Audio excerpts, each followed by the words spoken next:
Welcome back, 80's fans. This time, we're checking out the one thing that kicked off one of the most popular brands in the 1980s, and that was the Ninja Turtles. In November of 1983, Kevin Eastman and Peter Laird sat at home doodling pictures until it ultimately led to a sketch of mutant turtles holding weapons. After dubbing them the Teenage Mutant Ninja Turtles, they knew they were onto something great, and started publishing a black and white comic book with a limited run of only 3,000 copies. The first run sold out within a few weeks, so they printed up another 6,000, and those sold out too. Now it was on to the second issue, and they ended up getting over 15,000 orders. And with issue 3, 50,000 orders. Rebel, rebel! Hey! Yep, the Teenage Mutant Ninja Turtles were officially a hit. Hey, where's all the turtle comics? Actually sold out this morning. Got the new issue of Jughead though. Jughead? Ah, that's stupid.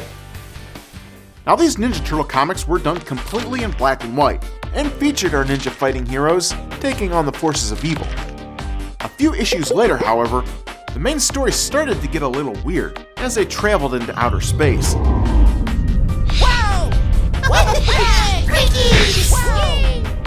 But despite these setbacks, this turtle soup was just about to come to a boil with younger audiences, as a Ninja Turtles toy line was released, then a cartoon show, then a video game. I just wet myself. In all these new incarnations, the color of their bandanas were altered from being red to each one having their own distinct color so that kids could tell them apart. Of course, the game confused kids everywhere since they used a Turtles comic book cover for the game's label instead of some cartoon image. Why are all their bandanas red? What is the reason behind this? And why is this water level so damn hard? Ah! I hate this game. In 1988, another Turtles comic was published, and they called it Ninja Turtles Adventures, but this time based off the cartoon. Now I used to absolutely love reading this comic, and starting with issue number 5, they broke away from the cartoon and crafted their own continuity, and they would be fighting the Shredder, meeting new friends, being kidnapped off-world to fight in an intergalactic war, and spent a lot of issues getting back home, which all led up to this fantastic conclusion. Reading this story month to month as a kid and not knowing where the story would go was an awesome feeling. And who can forget their iconic issue number 11, which they would use for all their promotional ads. Awesome. Another cool part of this series was that they used action figure characters that were never going to be used in the cartoon as major players in this comic book storyline. Man Ray, Wingnut and Screwloose, Mondo Gecko. Yep, being a Ninja Turtles fan in 1989 was awesome. Being a Ninja Turtles fan in the 1990s, however, was something else entirely. Go Ninja, go Ninja, go! Go Ninja, go Ninja, go! Go Ninja, go Ninja! After issue 25, the Ninja Turtles Adventure series started to decline.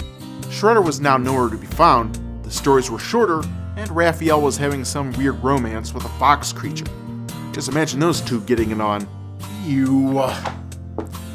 Alright, one more page. For many years to come, Ninja Turtle comics were never the same again. But in 2011, comic publisher IDW finally hit the high note by finally providing a comic book series that Turtle fans could crave. Now I gotta say, this series is freaking fantastic, and besides being a retelling of the Ninja Turtles story, they sprinkle each issue with things from the old comics and cartoon show to craft a continuity to the Ninja Turtles world that is just awesome. They even go as far as to explain why they all wear red bandanas before switching over to the colored ones. And I won't ruin it for you because it's pretty damn ingenious. Alright guys, so how do I rate these? Now I never really got into the black and white comic because it just got too weird for my taste after issue number 4. So I'm just going to have to give that one a nostalgic mediocre. But as for the Archie comics version, well, I have to give that one a nostalgic overload. Hey, what about my comic? Oh please, don't bother me with that garbage. Garbage? Get a moose! Okay. I always get myself into these things.